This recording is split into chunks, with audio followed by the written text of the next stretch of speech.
Em nome do Pai, e do Filho, e do Espírito Santo. Amém. Queridos irmãos e irmãs, sejam muito bem-vindos hoje para mais um dia. Hoje é o dia de número 132, estamos no segundo livro de Crônicas, hoje capítulos 17, 18, 19 e 20. Rezemos juntos. Pai nosso que estais nos céus, santificado seja o vosso nome, venha a nós o vosso reino. Seja feita a vossa vontade, assim na terra como no céu. O pão nosso de cada dia nos dai hoje, perdoai-nos as nossas ofensas, assim como nós perdoamos a quem nos tem ofendido. E não nos deixeis cair em tentação, mas livrai-nos do mal. Amém. Ave Maria, cheia de graça, o Senhor é convosco. Bendita sois vós entre as mulheres, e bendito é o fruto do vosso ventre, Jesus. Santa Maria, Mãe de Deus, rogai por nós, pecadores, agora e na hora de nossa morte. Amém. Glória ao Pai, ao Filho e ao Espírito Santo, como era no princípio, agora e sempre. Amém. Queridos irmãos e irmãs, sejam muito bem-vindos para a nossa caminhada em direção ao livro de Apocalipse, o último livro da Bíblia.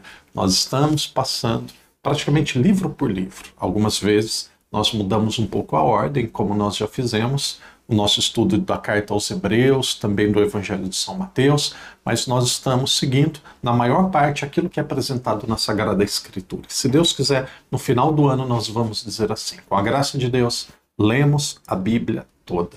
Uma pessoa esses dias me perguntou, na verdade comentou dizendo assim, padre, estou gostando, muito obrigado, mas o padre disse que era 20 minutos por dia.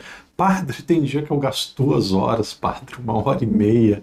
Não sabia que era tão difícil assim. Então, tem pessoas que precisam ler com mais calma, tem pessoas que vão ler mais rápido, mas novamente o conselho do padre é o mesmo. Não se apegue a muitos detalhes, tente entender aquilo que é o central, aquilo que é o essencial que nós estamos estudando. Por exemplo, agora nós estamos tendo como se fosse um resumo. São 2 livros que é um resumo de toda a história do Antigo Testamento. Começa lá com Adão e depois vai terminar no período do pós-exílio com Esdras e Neemias. Na verdade, no período ali do pós-exílio, quando o rei da Pérsia, Ciro, ele diz para o povo que era de Israel, o povo da aliança, que estava no exílio da Babilônia. Agora vocês podem voltar para a terra de vocês. E aí eles voltam.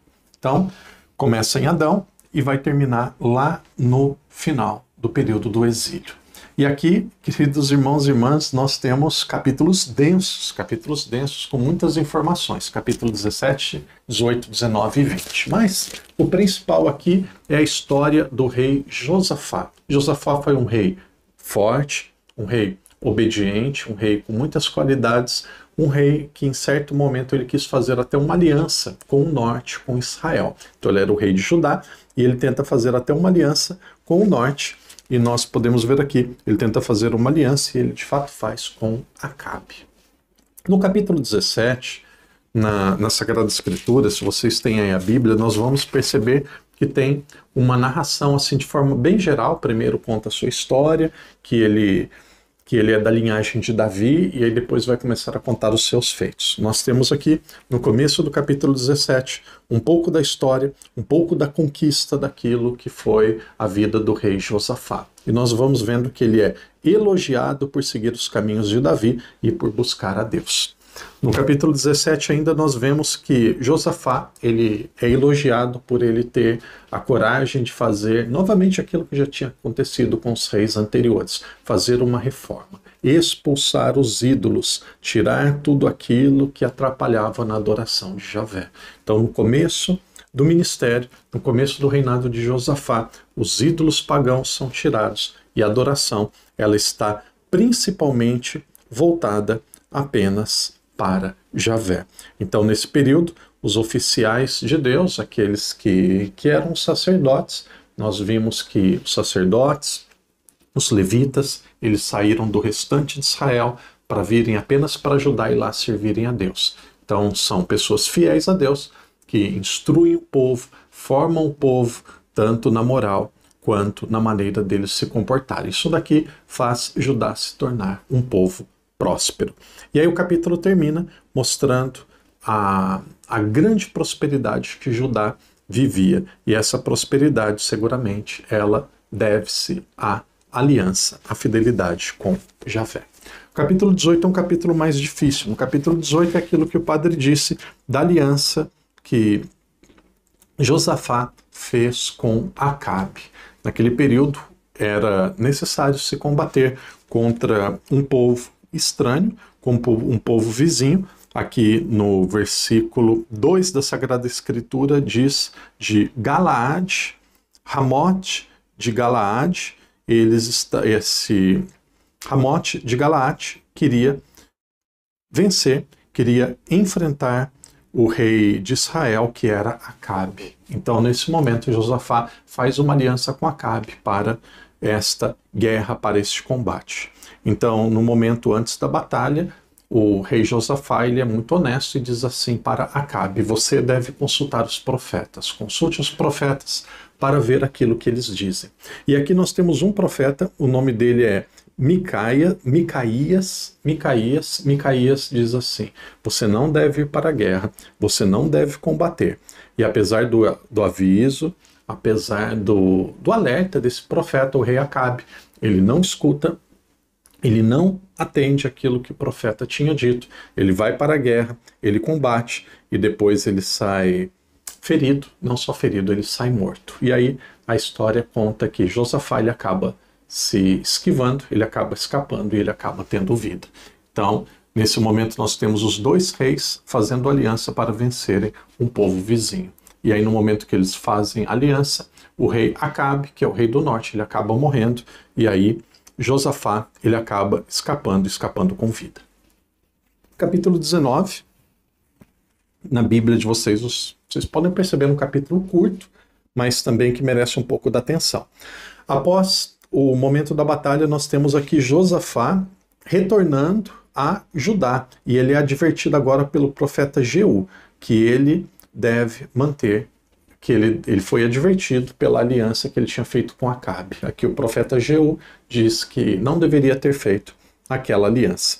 Então ele se arrepende, pede perdão a Deus, ele diz que a aliança dele, a fidelidade dele, deveria estar apenas com Deus e mesmo com aquele que eram seus irmãos, que eram da tribo do norte, não deveria ter acontecido esse tipo de aliança. Então nós vemos aqui Josafá, ele designa juízes e dá instruções para o seu povo, para aqueles que estão à frente do seu governo junto com ele, serem íntegros, enfatizando a importância da justiça e da obediência a Deus. Naquele período nós tínhamos os profetas deveriam ser consultados. Aqui nós vemos que Deus, ele revela que aquela aliança que Josafá fez com Acabe não deveria acontecer. Então, Josafá, com a sua humildade, reconhece que aquilo que ele fez não agradou a Deus, ele pede desculpas e pede que os profetas, aqui é o profeta Jeú, que esses profetas instruam o seu povo para que o povo seja fiel, agrade a Deus e não faça nada daquilo que era contrário à aliança que Javé tinha feito com esse povo. E aí nós vamos agora para o capítulo 20. O capítulo 20 é um pouco mais longo, o capítulo aqui que nós encontramos uma guerra santa. Capítulo que um pouco mais longo, que também requer um pouco de atenção de cada um de nós. Aqui Judá enfrenta uma grande ameaça de várias nações unidas. De nações unidas, naturalmente, vários povos vizinhos que se uniram contra Judá. E aí Josafá convoca o povo para jejuar e orar. Pede que o povo faça oração e jejum. Ele mesmo clama a Deus, lembrando das promessas divinas. Deus responde através de um profeta que a vitória seria de Josafá, que a vitória seria de Israel. Então aqui acontece o jejum, acontece o momento que ele consulta o profeta e depois Josafá lidera o povo em adoração e na batalha. E os inimigos se voltam um contra os outros e o resultado é a vitória de Judá. Aqui nós já ouvimos muitas vezes isso, não importa o tamanho do exército, importa que nós estejamos com Deus. Então povos vizinhos se unem para vencer, para combater contra Josafá. Josafá ele permanece fiel, não precisa vender nada para entregar para o rei da Síria, para eles não serem conquistados. Ele faz jejum Ele reza, ele permanece fiel, seu povo estava instruído, então eles vencem aquilo que era um combate contra diferentes nações. Interessante que essas diferentes nações, encontramos no capítulo 20, uma começa a atacar a outra e elas acabam se autodestruindo. E aí no final desse capítulo nós vemos que o reino de Josafá, que era o reino ali do sul, o reino de Judá, ele acaba tendo paz devido a honrarem a Deus. Se vocês quiserem, em poucas palavras, um resumo, algumas lições aqui muito claras que nós podemos ver nesse rei Josafá, que é o rei do sul, que é o rei de Judá. Nós podemos ver aqui a importância da fé. Podemos ver também que uma liderança justa e baseada na presença e na confiança de Deus, mesmo em momento de crise, mesmo quando os adversários são possivelmente até mais fortes, a vitória virá, Deus abençoará esse povo. Então nós temos aqui a importância da fidelidade. O padre já disse, tem uma tendência aqui, uma história, uma tendência, um grupo que escrevia, um grupo de teólogos, que são autores de parte dos livros da Bíblia, que nós chamamos de escola deuteronomista. Então eles enfatizam muito assim, a bênção e, entre aspas, o castigo. Quando você é fiel, você é abençoado. Se você não é fiel, e aí depois você tem como consequência a ausência da bênção de Deus. Esses reis que são fiéis colhem a bênção para Israel. Aqui, Israel, naturalmente, o padre está dizendo de todas as tribos, mas aqui principalmente para Judá. No livro de Crônicas, nós temos aqui o enfoque principal naquela que era a tribo de Davi e depois de Salomão. Queridos irmãos e irmãs, nós estamos avançando, estamos conhecendo a Sagrada Escritura, cada dia nós estamos mais próximos do Novo Testamento e de Jesus. Mesmo com estas vitórias, mesmo com estes atos de fidelidades, esses reis eram imperfeitos, eles não representavam aquilo que Deus esperava deles. O Rei dos Reis, aquele que é a figura perfeita de reinado, é o Deus que se fez homem, é Jesus Cristo, o Filho de Deus. Vamos adiante, persevere na fé, continue rezando, continue meditando e estudando. Se você tem algum testemunho bonito, se você gostaria, deseja comentar um pouco como está sendo a sua experiência, coloque aqui nos comentários. Será um prazer ler como que você está avançando e caminhando. Antes da bênção final, parabéns, parabéns. Muitas vezes é difícil, é um desafio para o padre, seguramente para vocês também. Então, permaneça firme, vamos adiante, que Deus te abençoe. Hoje vimos o rei Josafá, um rei fiel, um rei perseverante, um rei que, quando teve adversários, em vez de confiar na sua própria força, ele jejuou, fez oração e, acreditando em Deus, ele venceu todos os inimigos. Que Deus te abençoe, que Deus te proteja e até amanhã, se Deus quiser. Em nome do Pai, do Filho e do Espírito Santo. Amém.